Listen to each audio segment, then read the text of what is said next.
Yo, what's going on guys? Arekkz here, welcome back to another Monster Hunter World video, and today is an incredibly exciting day. I have got so much stuff to tell you guys and so much stuff to share with you. Some of you guys may have already seen that I was in Japan last week, and while at the time I wasn't allowed to say why, many of you probably guessed it was Monster Hunter related. Capcom very kindly invited me to their HQ in Osaka, and I had a chance to sit down and play Monster Hunter World for 2 solid days. That was about 12 hours of overall game time, starting from the very beginning of the game, going all the way up to the 4-star quests, sadly having to stop just before I got a chance to fight Zora Magdaros. That fight is something that I am still going to have to wait until January 26th to do. However, that aside, within those 12 hours of gameplay, I had a chance to check out tons and tons of cool stuff. I've seen loads of cool armor and weapons, fought a bunch of new monsters, explored more of the ancient forest and the Wildspire Waste, experienced some of the cinematic campaign, met some of the noteworthy characters, spent time in Astera, the hub town, and more. Honestly, I've got enough information to give you guys stuff to watch for quite some time, so expect lots of Monster Hunter World videos over the coming weeks and months. But since there's so much stuff to go through, I thought we'd begin by wrapping up some of the really cool new features, changes, and quality of life updates that I had a chance to experience during my time playing. Some of these are big, others are small, but they're all incredibly awesome and just help go towards making the game even more amazing. So, here are 10 awesome new features coming to Monster Hunter World. If you do enjoy this, then a like would be super appreciated, and if you have any questions, by all means let me know in the comments down below. Now, to begin with, let's dive in at number 1 and talk about bounties and investigations. For those of you that are new to Monster Hunter, then in the past, quests have always been lumped together in one of 2 main locations. Either Village, i.e. offline quests you do solo, and in the Hunter's Hub being the quests you do with other players. But in Monster Hunter World, they've done away with the separation, and every single quest can now be done either solo or with friends, and the quest then scales to reflect this choice. However, something else we've always had to deal with in the past is the way in which these quests were grouped. Among the main hunting quests that you're ultimately here to do, there have always been the other, what I typically refer to as filler quests. Things like go out and collect 10 herbs, 10 mushrooms, mine 10 ores, kill 20 of these small monsters, kill 50 of these small bugs. All those monotonous quests that, let's be honest, weren't really that exciting. The further you progress in the game, the fewer of these you encountered, but regardless, they all form part of the overall quest pool. Well, in Monster Hunter World, those quests still exist, but in a much, much better way. Now, I can't actually show you guys the specific menus for this, since some stuff is still in development, and there's just some stuff that I can't show you, but I am still allowed to talk about. But this area here, this is your resource center, and speaking to these NPCs will allow you to register bounties, manage investigations, and complete deliveries. But what exactly are they? Well, let's start with bounties. Bounties are a way to take on those filler quests of old, but now you can do them passively, whilst focusing on the wider task at hand, the task that you are ultimately playing the game for, and that is of course to hunt monsters. You can carry up to 6 bounties at a time, and these can range from things like collect 10 herbs in the ancient forest, slay 20 bugs, catch 5 beetles, etc. Any of those kill or gather quests can now be collected as bounties that can be completed passively. Let's say you are out in the ancient forest on a quest to hunt Anjanath. If you've also picked up bounties, then as you pass herbs, mining nodes or bugs, you can work towards completing those bounties at the same time. They can also be completed gradually, so you don't have to do them all in the same quest, so all of a sudden, those quests that used to be a pain, things you had to specifically go out to complete, are now suddenly so much more enjoyable because you're able to do them as you go, at your own pace. Investigations, on the other hand, these are a little different. These are your more conventional hunting quests. They're optional and don't form part of the main key quest line, but when you unlock them, you can register them and you can then embark on those quests by speaking to the handler. Completing them will not only give you the usual post-quest rewards, but these investigations also have a selection of other rewards on top. Typically useful items, but they're still worth doing. And delivery quests, well, these you should be familiar with. These are usually something to help out the village, and they just require X number of a particular item to be handed in, and then you complete the request. So in summary, the resource center is now your home for a lot of the optional additional quests that can be done on the side, now allowing you to pick and choose what you want to do when you want to do it. However, moving on from there to number 2, this actually ties quite nicely in with the resource center, and that is a clear key quest line. Again, for those of you new to the series, then among all the available quests, there have always been what are known as key quests. These are quests that you must do in order to progress through the game, raise your hunter rank, and advance the story. In the past, these weren't called out in game specifically, so you would just need to complete quests until you accidentally trigger the necessary ones, or if you're playing later on, then you would go to a website like the Monster Hunter Wiki and check the list of key quests. Well, now that's a thing of the past.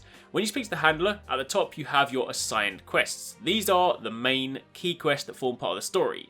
Every single one of these needs to be done, but you won't find any additional filler quests here.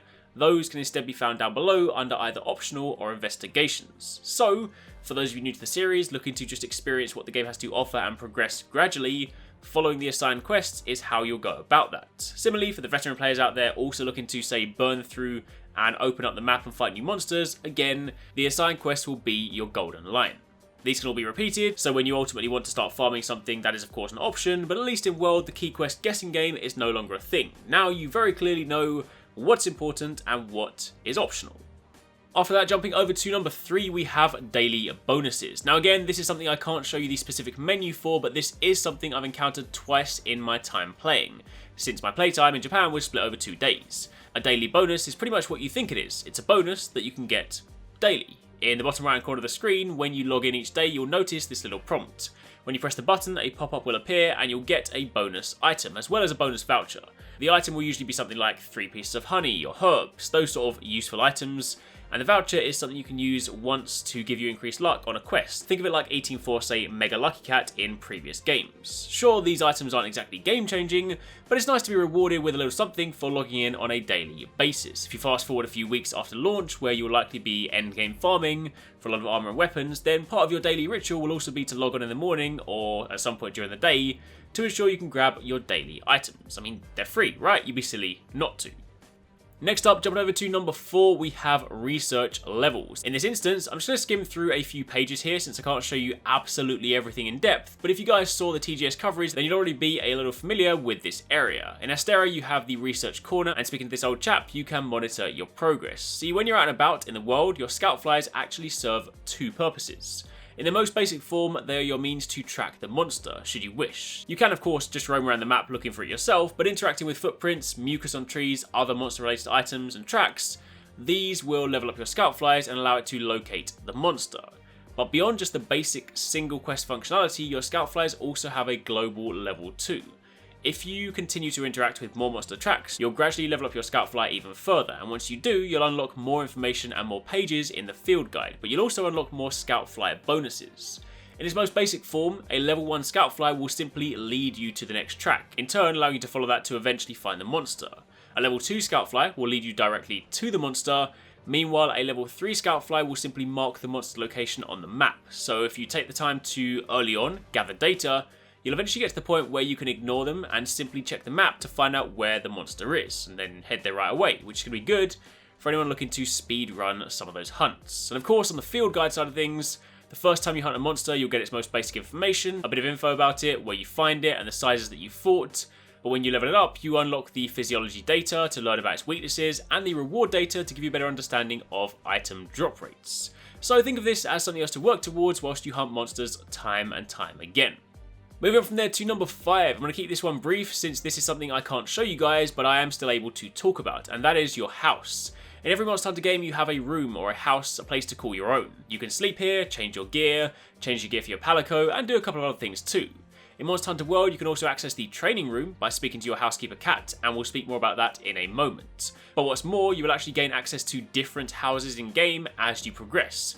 I didn't get to experience this myself since I wasn't far enough in the story, but it's something I learned while speaking to the developers in an interview which will be dropping on the channel later on today.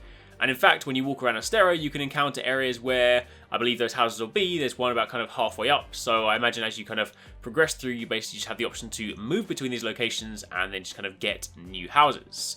However, on top of that, you can also get house pets. See, when you're out in the wild, you have a net that you can fire from your slinger in order to catch bugs, birds, and other small creatures. What's cool though is that you can then release some of these creatures into your house and they will then roam around like pets. They don't serve any purpose, but it's still super cool, especially if you catch some of the rarer ones.